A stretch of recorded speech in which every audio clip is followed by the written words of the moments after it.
Salon Jokes, and today we're chatting about finances. More specifically, post-summer finances.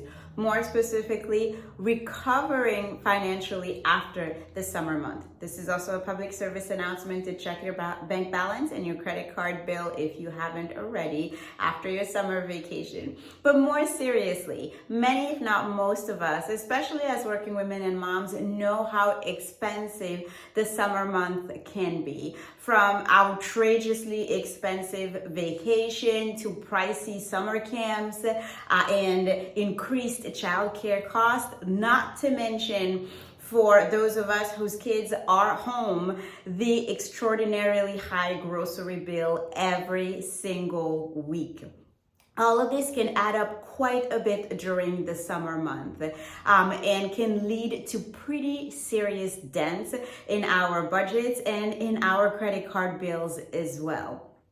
So as a result of this, at the end of the summer, many working women and moms and working parents in general find themselves having to recover financially during and after the back to school and the back to work season. If you're in that boat along with so many other working women and moms, here are a few tips you may consider. Tip number one is to stop, pause, take a big deep breath and reflect and realign financially. The first part of this is really stopping to reassess where you are financially. Many of the expenses that occur during the summer month are unplanned. As much as we may try to do some planning beforehand, there are always expenses that weren't really planned for. That grocery bill we didn't expect, or the additional expenses during the summer vacation, or the gas bill went up, whatever it may be,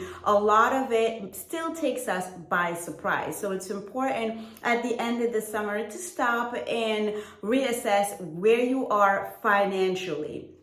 Another part of this with reassessing where you are financially is to compare where you are to where you had planned it to be, and to use this as an opportunity to revisit the goals that you had set at the beginning of the year, of the quarter, at the beginning of the summer. Whenever you set your goals, you may want to compare them to where you are currently and use this comparison in order to realign your budget. When I talk about realigning your budget, if you've noticed that your spending has really gotten out of control during the summer month, that you weren't able to stick to your goals or to your pre-planned budget, now it's time to consider ways to cut down your expenses. And many of these expenses are going to disappear anyways with the back to school and back to work season.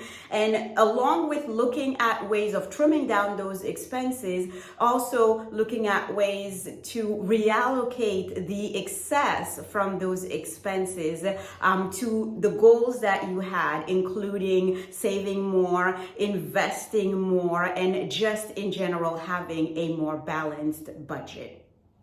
Now, tip number two, after pausing to reflect, reassess, and realign financially, tip number two now is to take financial action. And there are three areas in which you may consider taking financial action. The first area has everything to do with debt.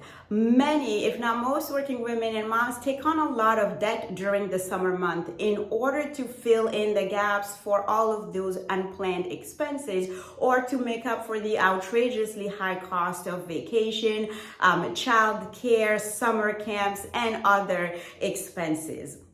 So at the end of the summer, it is a really good time to tackle this extra debt we may have taken on and look at ways of trimming down that debt. And that can be done by prioritizing high interest rate debt first, which ends up costing us more money in the long run, and go down from our highest interest rate debt or loan to the lowest interest rate debt or loan in order to save as much money as possible.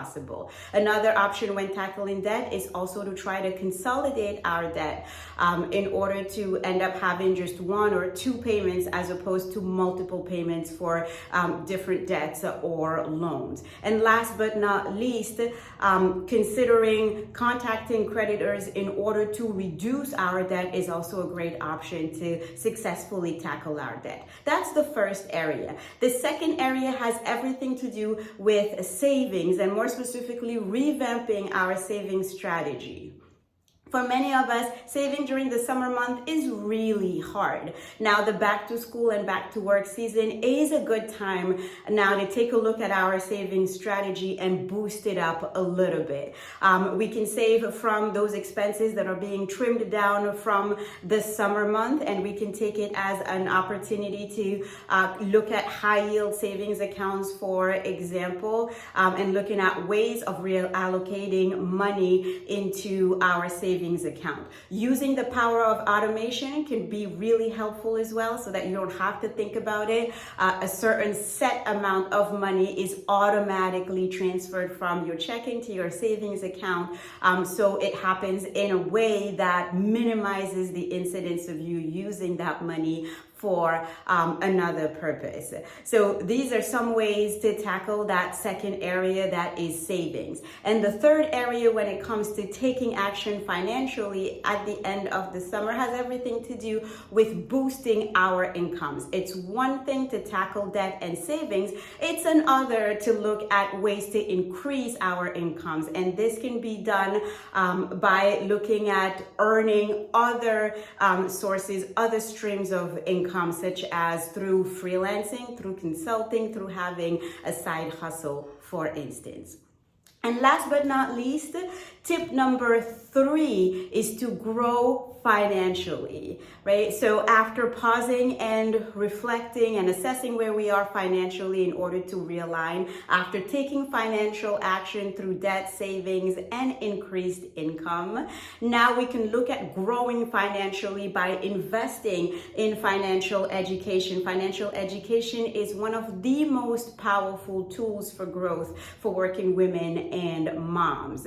And it can be as simple and accessible as leveraging tools like LinkedIn Learning or Udemy or Coursera, for example, where courses and resources in terms of financial growth are offered.